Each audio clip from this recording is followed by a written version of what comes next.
수요 묵상 말씀, 오늘은 3월 11일 26년입니다. 함께 기도하시겠습니다. 우리를 창조하시고 온 우주의 주관자 되시며 우리의 아버지 되시는 하나님 아버지, 지난 3일간도 하나님의 은혜 가운데 우리 모두를 살게 하여 주심을 인하여 감사합니다. 사순절에 우리가 예수님의 고난에 동참하며 우리 안에 있는 불순종을 죽이고 하나님을 향한 사랑을 회복하는 묵상의 여정을 보내도록 우리를 인도하여 주시기를 소원합니다. 오늘 말씀을 통해 우리에게 역사하실 하나님을 찬양합니다. 예수님의 이름으로 기도합니다. 아멘. 오늘부터 요한일서 말씀을 함께 묵상하고자 합니다. 오늘은 요한일서 1장 1절부터 4절까지의 말씀입니다. 함께 읽겠습니다. 이 글은 생명의 말씀에 관한 것입니다.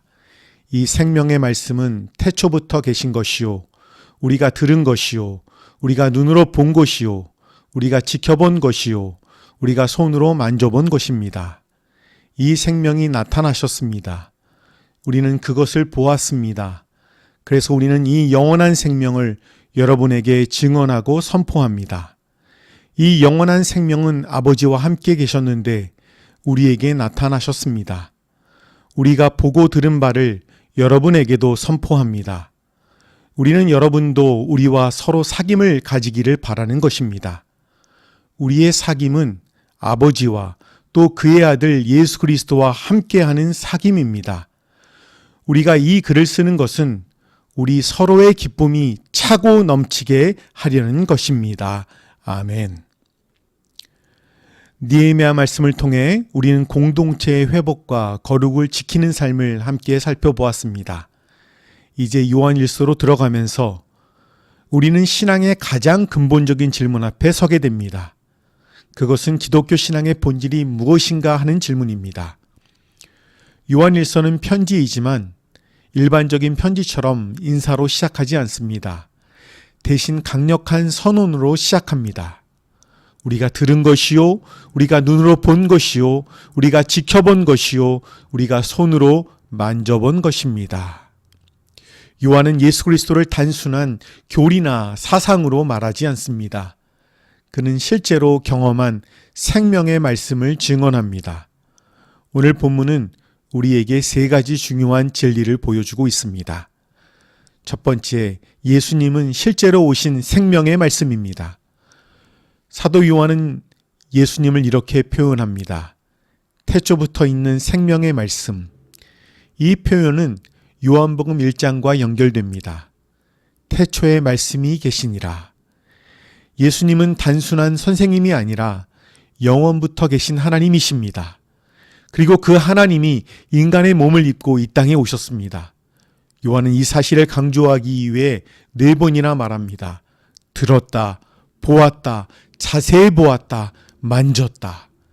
이는 복음이 단순한 철학이 아니라 실제 역사 속 사건임을 강조하는 표현입니다. 당시 교회 안에는 예수님은 실제 사람이 아니었다라는 거짓 가르침이 퍼지고 있었습니다. 요한은 그것을 단호히 거부합니다. 예수님은 실제로 오셨고 실제로 우리 가운데 사셨습니다. 기독교 신앙은 상상이 아니라 역사 속에서 나타난 하나님의 사건입니다. 우리의 신앙이 때로는 흔들릴 때가 있습니다. 세상이 변하고 환경이 변하고 상황이 어려워질 때 신앙이 조금 흔들릴 경우도 있습니다. 그러나 우리가 붙드는 믿음의 기초는 감정이 아닙니다. 역사적 사실에 있습니다. 예수님은 실제로 오셨고 실제로 십자가에 달리셨고 실제로 부활하셨습니다. 그러므로 우리의 믿음은 막연한 희망이 아닙니다. 확실한 복음 위에 서 있는 믿음입니다. 그래서 우리는 이렇게 고백할 수 있습니다. 나는 예수님을 진짜 믿습니다. 둘째, 복음은 하나님과의 교제를 회복하게 합니다. 요한은 이 편지를 쓰는 이유를 분명하게 말하고 있습니다. 너희로 우리와 사귐이 있게 하려고 한다라고 합니다. 여기서 중요한 단어가 사귐, 즉 교제입니다. 기독교 신앙의 목적은 단순히 종교 활동을 하는 것이 아닙니다. 교리를 배우는 것도 아니고 규칙을 지키는 것도 아니고 종교적 의무를 수행하는 것도 아닙니다. 신앙의 핵심은 하나님과의 관계입니다. 요한은 이렇게 말합니다. 우리의 사귐은 아버지와 그의 아들 예수 그리스도와 더불어 누린다고요. 복음은 하나님과 인간 사이에 막혀있던 담을 허물고 관계를 회복하는 사건입니다. 죄로 인해 끊어진 관계가 예수 그리스도를 통해 다시 열렸습니다. 그래서 기독교 신앙은 하나님에 대해 아는 것이 아니라 하나님과 함께 사귀고 하나님과 함께 사는 것입니다. 우리는 신앙생활을 하다 보면 종종 신앙을 종교 활동으로만 생각할 때가 있습니다. 예배를 드리고 봉사를 하고 헌금을 하고 교회에 출석합니다. 이 모든 것은 굉장히 중요합니다. 그러나 그것이 신앙의 목적은 아닙니다. 신앙의 중심은 하나님과의 교제입니다. 예배를 통해서 하나님과 교제합니다. 말씀을 통해서 하나님과 교제합니다. 기도를 통해서 하나님과 대화하며 교제합니다. 그래서 우리는 스스로에게 질문해야 합니다. 나는 하나님과 교제하고 있는가? 신앙은 하나님과 함께 살아가는 삶입니다. 하나님과의 교제가 말씀과 기도를 통해 충만하기를 원합니다. 교회에서 예배를 통해서 그 교제가 충만해야 합니다. 말씀 묵상을 통해서 충만해야 합니다. 뿐만 아니라 매 순간 하나님과 대화하는 우리가 되기를 원합니다.